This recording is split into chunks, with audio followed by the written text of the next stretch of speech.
Salut la Bulls Nation, bienvenue sur French Bulls TV. Donc ça y est, les Bulls ont terminé avec leur pré-saison, avec cette défaite cette nuit sur leur parquet face à Minnesota.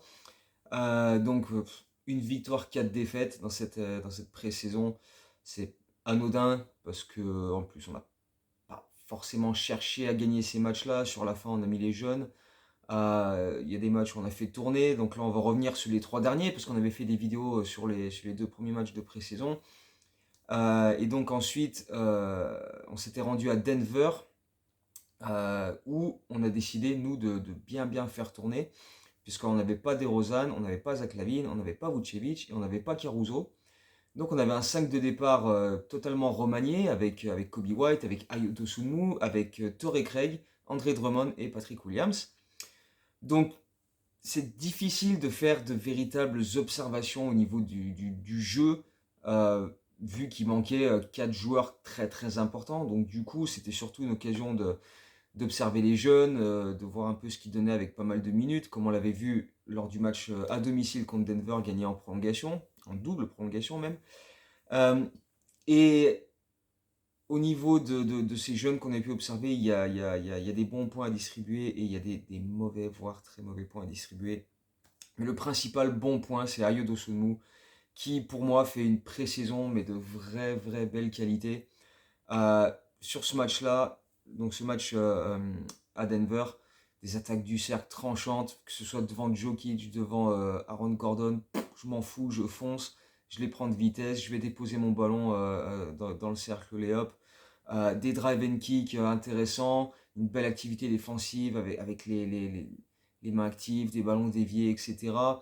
Euh, Honnêtement, avec Kobe et Torrey Craig, je pense que Ayo, voilà, c'est mon top 3 de la pré-saison. J'ai bien aimé ce qu'il a fait tout le long, mais c'est vrai que sur ce match-là, notamment, face à Denver, il a montré qu'il méritait d'être bien impliqué cette saison au niveau des minutes et de la rotation. On se rappelle que la saison dernière était un petit peu difficile pour lui et on attend un petit peu une revanche de sa part, surtout qu'il a signé quand même un contrat intéressant. Et donc, le voir jouer de cette manière sur la pré-saison, c'est déjà rassurant. On va espérer que ça se poursuive sur la saison régulière, mais c'est intéressant de sa part. Donc voilà, pourvu que ça dure. Et par contre, le gros mauvais point de cette pré-saison dans son ensemble, mais sur ce match-là, c'était encore pire. Et on en avait déjà parlé dans la dernière vidéo, parce que déjà là, c'était pas fameux. Dalen Terry, c'est plus possible, quoi. C'est juste plus possible. Il n'y a pas le moindre signe de progression. C'est les mêmes erreurs à chaque fois. Euh, je fonce dans le tas, je sais pas ce que je vais faire. Sélection de tir dégueulasse. Il essaye de provoquer les choses. Tu sens qu'il a envie de bien faire, mais il sait pas comment bien les faire, en fait. C'est assez hallucinant. Il force des trucs au lieu de juste jouer calmement, dire ok, attends, qu'est-ce qui se passe? Là, il y a telle action qui se met en place, et il va y avoir un cut, il va se passer. Non, je fonce dans le tas, sans contrôle, je sais pas ce que je vais faire. Et souvent, ça se termine avec des choix très discutables. Donc, ouais, Dalen Terry, honnêtement, c'est très compliqué. Et même les shoots qu'il prend, même les rares bons shoots qu'il prend au niveau de la forme, au niveau non, c'est pas bon du tout.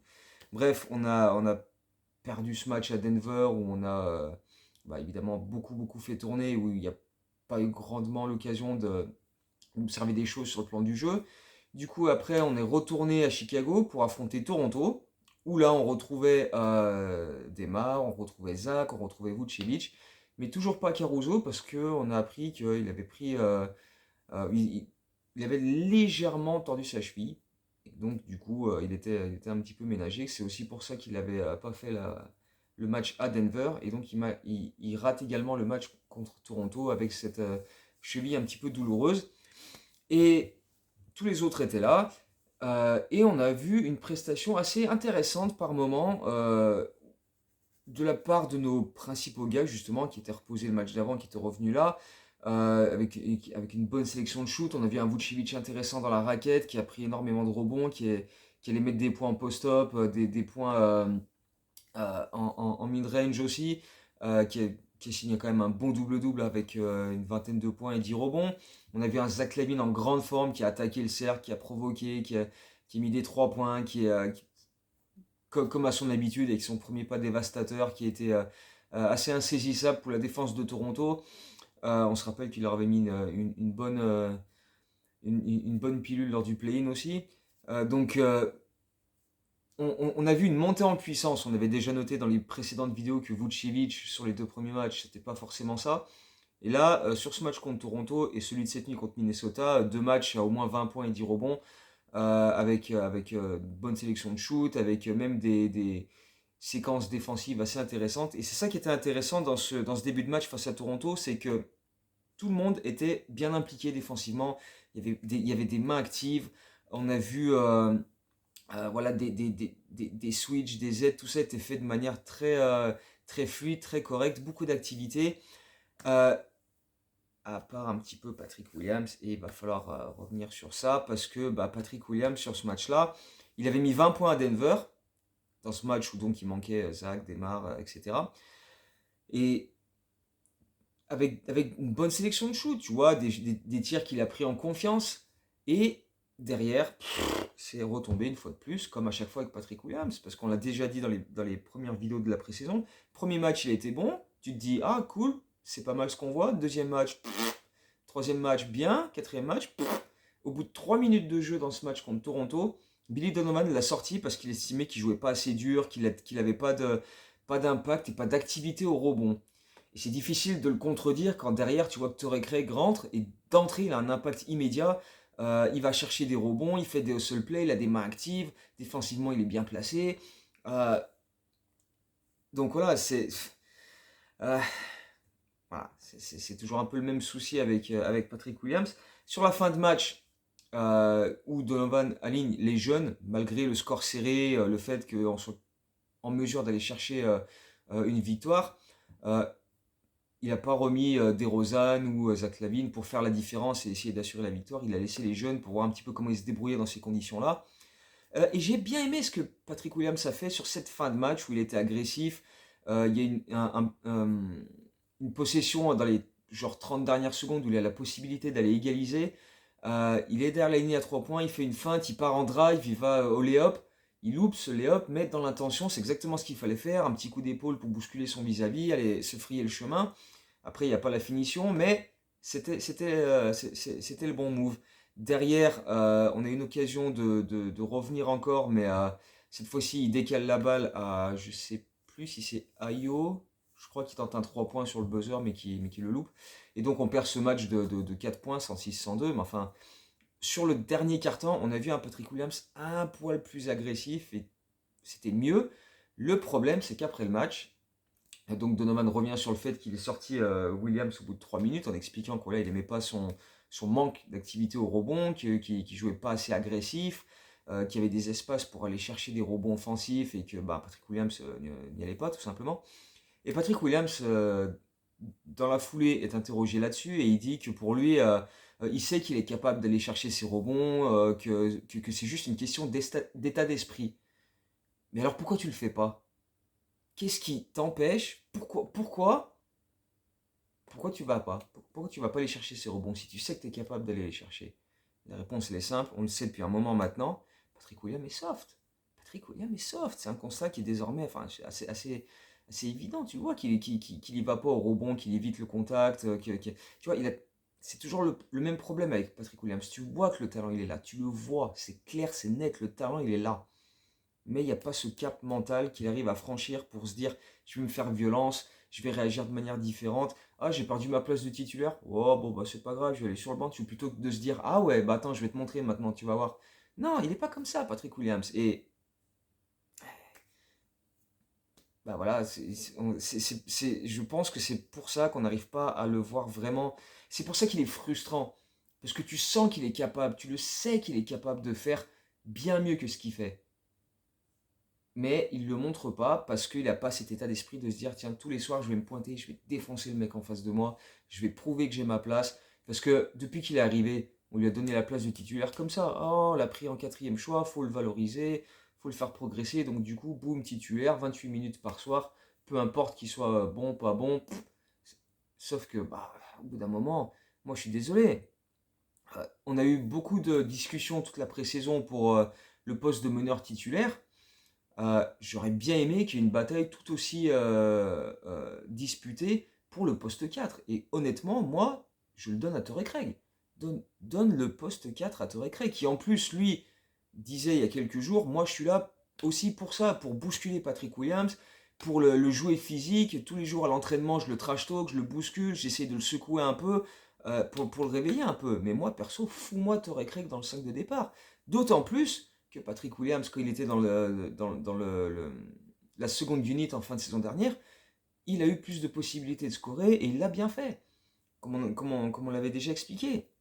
Les deux 5 seraient mieux équilibrés en plus comme ça. Donc pour moi, ça paraît une évidence. Maintenant, Donovan a dit après le match de cette nuit que oui, Kobe et Patrick Williams devraient vraisemblablement être les titulaires aux côtés de Zach, Demar et Butch pour l'opening night. Et après, bah, ça peut toujours évoluer dans la saison, hein, mais enfin, euh, moi je trouve quand même que sur la pré-saison, Torrey Craig a été bien plus impactant, bien plus actif, bien plus tout ce que tu veux en fait par rapport à Patrick Williams. Il faut quand même se rendre compte d'un truc, c'est que Patrick Williams aujourd'hui il a pris 5 rebonds et c'est son record en pré-saison sur les 5 matchs de pré-saison. Voilà. Il en a pris 5 aujourd'hui, c'est son meilleur total. Il en avait 4 après le premier quart-temps et après, parce que pareil, on va revenir sur ce match là de ce soir, mais, euh, mais voilà, pour rester sur celui de Toronto, justement, Torrey Craig a été tellement bon en plus, euh, avec des close-out défensifs. Il a fait un chase down block absolument monstrueux.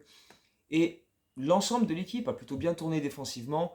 Euh, voilà, comme je disais, des bonnes rotations, des close-out actifs, des bonnes rotations, des mains actives pour couper les lignes de passe, provoquer et aller en transition. Un bémol à mettre sur. C'était un match intéressant, ce match contre Toronto, dans un petit peu tous les secteurs, mais il y a quand même un petit bémol à mettre sur le plan offensif et sur ce qu'on cherche à mettre en place, parce qu'on a répété maintes et maintes fois que voilà, on veut générer plus de shoots à 3 points, on veut aussi attaquer plus souvent le cercle et provoquer des lancers francs. Le problème, c'est que sur ce match-là, on a shooté 26 shoots à 3 points, on en a réussi que 9. Et les lancers francs, on en a shooté que 11. Alors on en a mis 9, mais on a shooté que 11 lancers francs sur 48 minutes. Donc ça, à ce niveau-là, il y a grosse faillite. On a surtout dépendu par séquence de la bonne marche de nos principaux joueurs, avec les drives de Zach LaVine, avec Vooch en post-up, etc. Zach LaVine qui a mis 25 points à 10 sur 19. Vooch, on l'a dit, 20 points, 10 rebonds. Mais euh, ceci étant, c'est sûr que si tu regardes ces chiffres-là, voilà, 26 tirs à 3 points, bah, c'est pas assez. 11 lancers francs, c'est pas assez. Mais ceci étant, j'ai trouvé que sur ce match-là, on a quand même joué avec un certain rythme qui était assez intéressant. On prenait des décisions rapides, main en main. C'était pas arrêté pendant 10 secondes avec un type tête de raquette qui est balle en main, qui jouait les post-up, etc. Qui jouait en 1 contre 1. Donc on a quand même essayé voilà, de faire bien circuler la balle, de créer des décalages, profiter des supériorités numériques, il y avait des prises à deux. Euh, donc c'était... Après, ça reste quand même... Comment dire? On n'a pas encore ces vrais bons automatismes, parce qu'au final, c'est que le troisième match de pré-saison qu'on jouait avec tout le monde, parce que je ne peux pas vraiment compter le match à Denver où il n'y avait pas Zach, Demar, Vooch et Caruso, parce que bah, du coup, c'est beaucoup plus compliqué de trouver les automatismes quand tu veux mettre un nouveau système en place sur le plan offensif. Donc, il y avait des bonnes intentions au niveau des chiffres. Voilà, encore une fois, ça ne se traduit pas à ce niveau-là, mais j'ai trouvé que sur ce match de Toronto, il y avait quand même des bonnes intentions sur le plan offensif et que donc il y avait quand même des choses intéressantes, même si voilà, ça aurait pu évidemment être mieux. Et puis cette nuit, donc contre Minnesota qui jouait sans Karl Anthony Towns, on a eu le retour de Caruso. Par contre, Zach LaVine n'a pas joué car il est annoncé malade. Donc j'espère que d'ici mercredi prochain et la réception de Casey pour le début de la saison régulière, il devrait être là. André Drummond était également annoncé absent pour raison personnelle, donc j'espère que c'est pas genre problème de santé mentale comme ça lui a été arrivé à un moment la saison dernière et qu'il avait loupé un match. Donc on va suivre ça et espérer que tout va bien de son côté. Mais j'ai trouvé que c'était un match un petit peu dans la lignée de Toronto en fait, où c'était quand même assez intéressant ce qu'on a vu, même si c'était pas forcément tout le temps très fluide. Mais voilà, il y a eu un début de match intéressant sur le plan défensif, une fois encore, mais aussi offensivement où la balle circulait bien, on a trouvé des bons shoots, on a vu des joueurs actifs, et notamment Patrick Williams, qui s'est montré très actif, à défaut d'être adroit, parce qu'il a terminé le match à 3 sur 12 au shoot, 0 sur 7 à 3 points, mais aucune hésitation à prendre des shoots. Il, quand il était ouvert à 3 points, il attendait pas 3 heures, il prenait les shoots, il était prêt, il attrapait les ballons et ça partait direct. Quand il avait les opportunités d'avoir un peu d'espace devant lui, il y allait aussi. Donc on n'a pas vu un Patrick Williams hésitant, qui ne savait pas trop quoi faire. Certes, il n'a pas eu la bonne, il a pas eu l'adresse avec lui sur ce match-là, mais en termes d'activité, d'agressivité et de voilà d'envie d'aller faire les bonnes choses, c'était quand même déjà un petit peu plus rassurant. Mais enfin, ouais, c'est toujours pareil avec Patrick Williams, ça, c'est les montagnes russes. Donc bon, on va voir maintenant comment ça va se dérouler en début de saison régulière. Parce que là, sur les pré-saisons, c'était un coup oui, un coup non, oui, non, oui. Donc bon, voilà. Mais en tout cas, sur ce premier quart-temps, sur cette première mi-temps, on va dire, parce qu'après, on l'a un peu moins vu, voilà. Il a montré des flashs. Mais c'est un peu toujours la même chose avec Patrick Williams. Il nous montre des flashs et derrière, ben, on ne sait pas trop.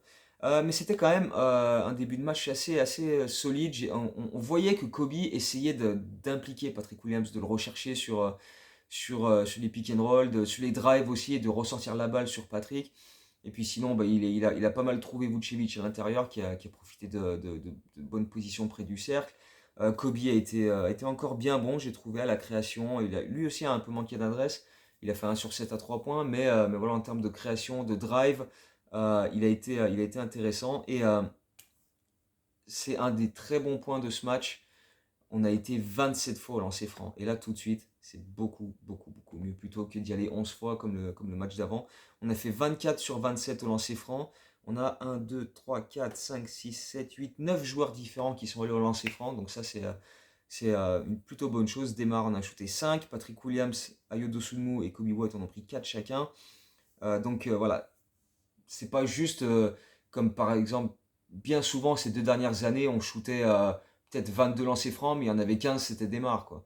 Là, c'était déjà un peu plus réparti et c'est ça qui est intéressant parce qu'on a vu beaucoup de cuts, on a vu beaucoup d'attaques du cercle et voilà, c'était quelque chose qu'on recherchait. Ça, c'est un des trucs dont on dit on veut mettre ça en place et ça a plutôt bien fonctionné sur ce match-là.